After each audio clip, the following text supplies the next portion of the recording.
नमस्कार, जोहार। लाइव दैनिक में आप सभी दर्शकों का बहुत बहुत स्वागत है।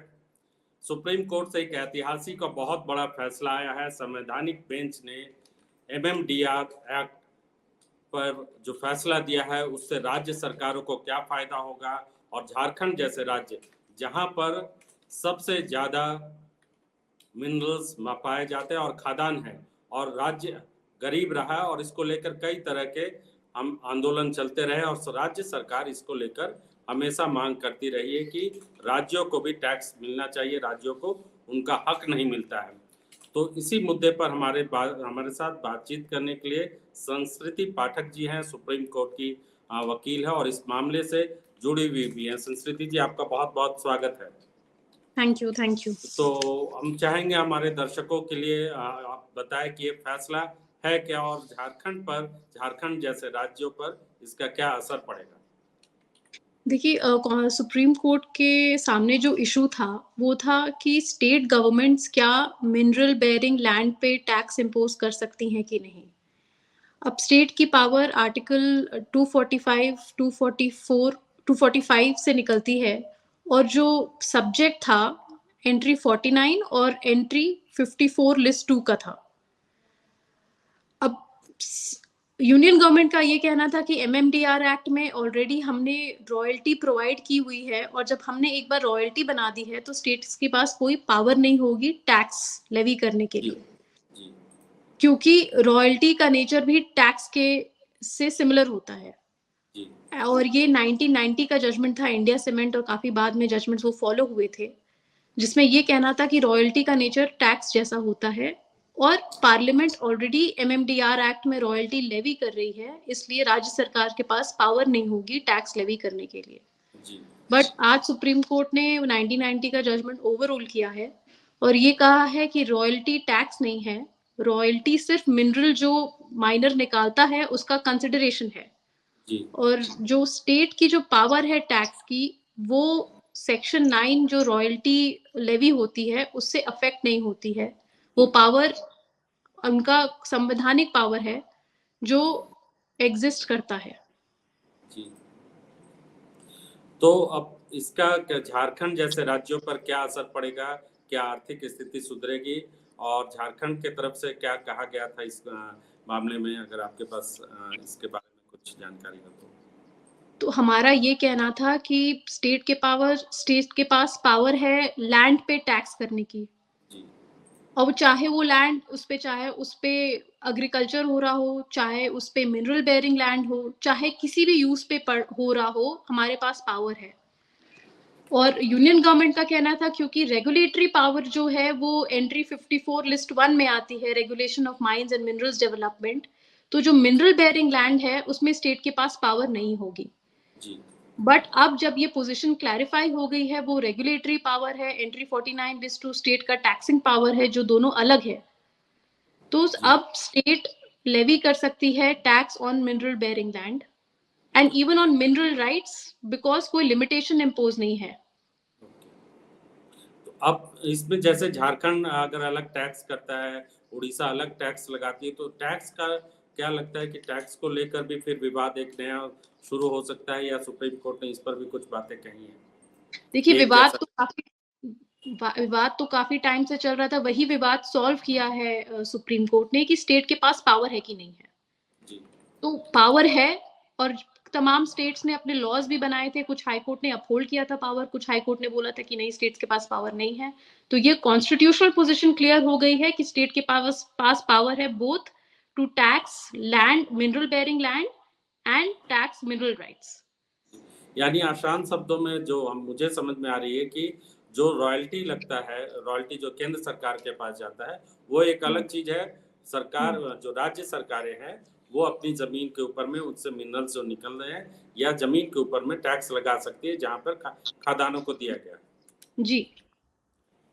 अब इसमें जो क्या ये टैक्स जो लगेगा वो पहले से लगेगा, पुराने जो पहले जिनको लीज लिया जा चुका है, जैसे बड़ी बड़ी कंपनियां जो है वो पहले से खादानें ले चुकी है, क्या उन पर टैक्स लगेगा, या फिर आगे जो खादानें लेंगे, या फिर कुछ जो मिनरल्स निकलेंगे उस पर टैक्स लगेगा क्या? इस पर भी कुछ देखिए कहा गया? देखिए लॉ तो सारे ऑलमोस्ट सारे मिनरल बेयरिंग स्टेट्स पे था, उड़ीसा में था, हमारे झारखंड में भी था।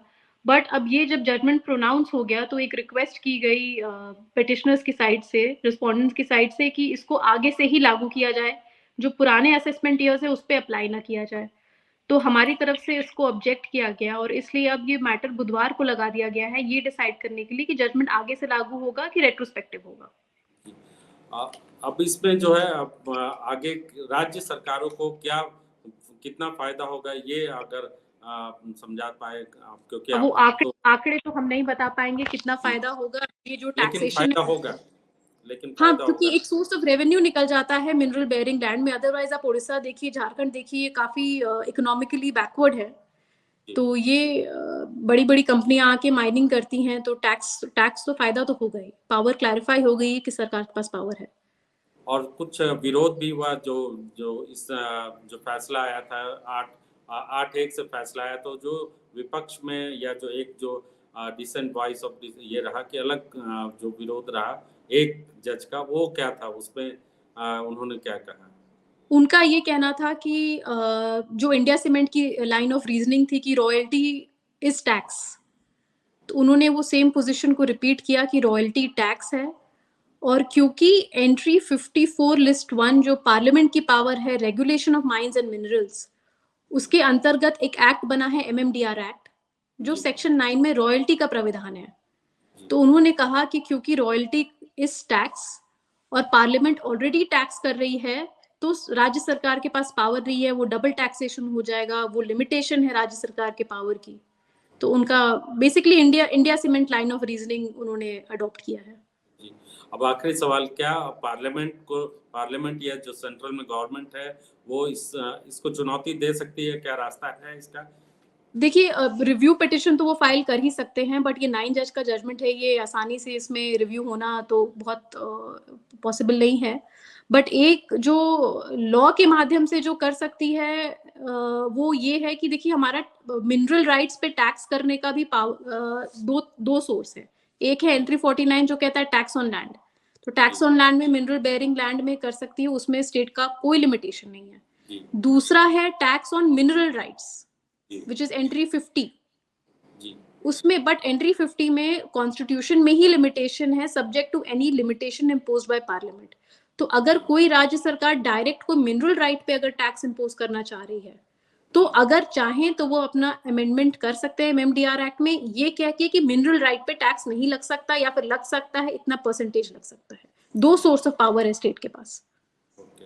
हमसे बातचीत करने के लिए शुक्रिया आपका संस्कृति जी, बहुत-बहुत शुक्रिया, जोहार। Thank you. थैंक तो हमारे साथ संस्कृति पाठक जी जुड़ी हुई थी, सुप्रीम कोर्ट की वकील है और इस मामले में वो ऑन रिकॉर्ड है। तो उन्होंने पूरे विस्तार से बताया कि ये पूरा फैसला क्या है। तो झारखंड के लिए और झारखंड जैसे राज्यों के लिए जहाँ पर खनिज संपदा सबसे ज़्यादा है पूरे देश में, 43% से 44% जो खनिज बताया जाता है वो झारखंड में है।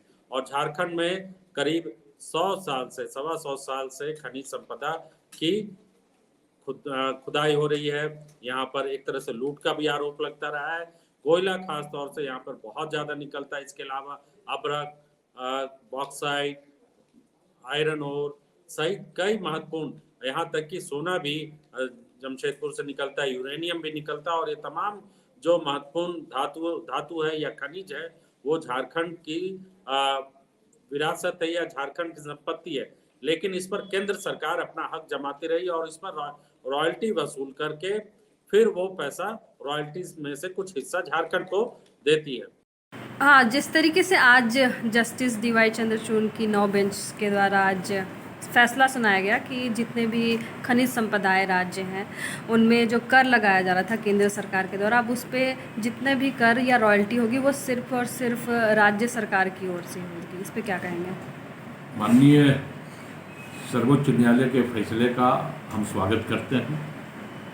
सर्वोच्च न्यायालय ने अपने फैसले में यह साबित कर दिया कि किस प्रकार 10 सालों में यह केंद्र की सरकार संघीय ढांचा प्रणाली पर लगातार कुठाराघात करते रही है और कहीं न कहीं यह सही है की संपदा हमारी है तो इसका मालिकाना हक भी हमें मिलना चाहिए।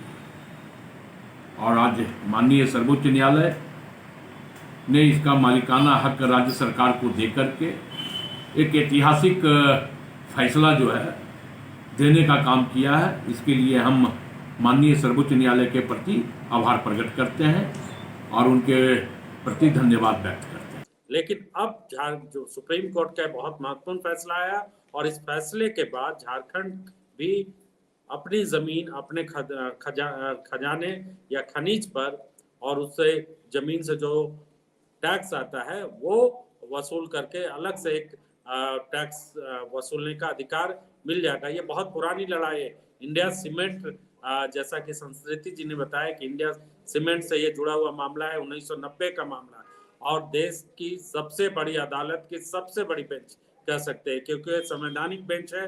इसमें 9 जजों का बेंच इस मामले की सुनवाई 9 जजों के बेंच ने किया और 8-1 से ये फैसला आया, यानी कि सिर्फ एक जज ने इससे आपत्ति जताई। आपको बता दें कि मुख्य न्यायाधीश DY चंद्रचूड़ ने इसमें ये जो है फैसला लिखा भी और खुद पढ़ा भी, और ये 1989 का ये कह सकते हैं कि ये फैसला है, अपील थी और ये मामला भी बहुत पुराना। इसको लेकर झारखंड कई दशकों से, जब से झारखंड बना और इससे पहले बिहार भी था, तो उस वक्त से ये लड़ाई चली आ रही है और कई राज्य इसको लेकर अपनी मांग उठाते रहे। अब सवाल ये उठता है कि झारखंड इस फैसले के बाद किस तरीके के कानून बनाता है और कैसे झारखंड अपने राज्य को आर्थिक तौर से संपन्न बनाता है, क्योंकि झारखंड में लगातार हेमंत सोरेन ये कह रहे हैं कि झारखंड में खनिज संपदा है लेकिन गरीब राज्य है। तो गरीबी खत्म करने का एक बड़ा उपाय सुप्रीम कोर्ट से मिला है और सुप्रीम कोर्ट के इस फैसले को पलटना बहुत मुश्किल होगा। संस्कृति जी ने भी बताया कि ये संवैधानिक बेंच का फैसला है और पार्लियामेंट के पास भी अगर इसको पलटने की ताकत या फिर रिव्यू पिटीशन दायर करने की कोशिश तो कर सकती है सरकार, लेकिन बहुत आसान नहीं होगा सरकार के लिए भी कि इस मामले में रिव्यू पिटीशन दायर किया जाए। दूसरी तरफ अब राज्य सरकार के ऊपर है कि इस खदान के और खनिज के इस महत्वपूर्ण फैसले पर MMDR एक्ट जो है उसमें जो कुछ रॉयल्टी को लेकर जो बातें कही गई है, रॉयल्टी को टैक्स नहीं माना गया। अब सरकार अपनी जमीन पर, जैसा कि फैसले में भी कहा गया है कि जमीन जब राज्य की है और राज्य का विषय है जमीन, तो उस पर राज्य टैक्स क्यों नहीं लगा सकता है। तो रॉयल्टी जो मिलती है वो अलग चीज है और टैक्स अलग चीज है। तो झारखंड में आने वाले दिनों में इसको लेकर किस तरह की राजनीतिक गतिविधियां होंगी और इसका आर्थिक असर क्या होगा, इस पर भी हम आपको जानकारी देंगे। लेकिन झारखंड के लिए बहुत बड़ा फैसला है और ऐतिहासिक फैसला है।